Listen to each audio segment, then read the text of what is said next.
अस्सलाम वालेकुम दोस्तों, उम्मीद है आप सब लोग खैरियत से होंगे। बात करेंगे रशिया, रूस, ओमान ई वीज़ा के मतलब। आज 9 अक्टूबर 2020 जुमे का दिन है। तमाम दोस्त साहब आपको जुमा मुबारक और उम्मीद है कि आपका दिन अच्छा गुजर रहा होगा। रशिया ने अनाउंसमेंट कर दी है ओमान के लिए ई वीज़ा की। जितने भी ओमानी सिटीज़न हैं, ओमानी पासपोर्ट के ऊपर अब रशिया के लिए ई वीज़ा जो है अवेलेबल होगा। पहले आपको जो है किसी भी कौंसलेट, किसी भी एम्बेसी जाने की ज़रूरत नहीं होगी। आप ऑनलाइन जो है वो अपना ई वीज़ा हासिल कर सकते हैं। फ़ीस उसकी $40 है और ड्यूरेशन भी बढ़ा दिया गया। पहले 8 दिन था स्टे, यानी अगर आपको विजिट वीज़ा चाहिए तो आपको जो है पहले एम्बेसी जाना होगा, किसी कौंसलेट ऑफिस जाना होगा, फीस देनी होगी, टाइम लगेगा, इंतज़ार करना पड़ेगा। अब वैसा नहीं है, आपने ऑनलाइन जाना है, वेबसाइट के ऊपर ई वीज़ा अप्लाई करना है, फ़ीस पे करनी है, आपको वीज़ा इशू हो जाना है और $40 उसकी फ़ीस होगी। जबकि स्टे जो है पहले 8 दिन का था, अब जो है 16 डेज़ कर दिया गया। 8 दिन की बजाय डबल कर दिया, 16 दिन जो है आप स्टे कर सकते हैं रशिया के अंदर। और ये रूल जो है तमाम रशियन, जितनी भी रशियन फेडरेशन है, जितनी भी टेरिटरीज रशिया की हैं, उनके उन वहाँ पर विज़िट करने के लिए अप्लाई होगा। और इसके अलावा क्या क्या कि ये रूल 2021 जनवरी 1 2021 से स्टार्ट होगा।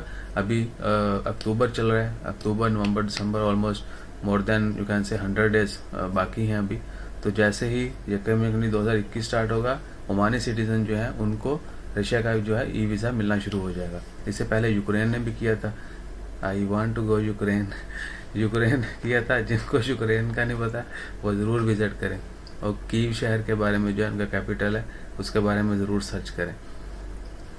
तो उससे पहले यूक्रेन ने जो है कुछ साल पहले बंद कर दिया वीज़ा देना, फिर अलाउ कर दिया, बंद कर दिया, फिर अलाउ। तो रिसेंटली जो है यूक्रेन ने भी अलाउ कर दिया और ई वीज़ा जो है वो मिल रहे हैं।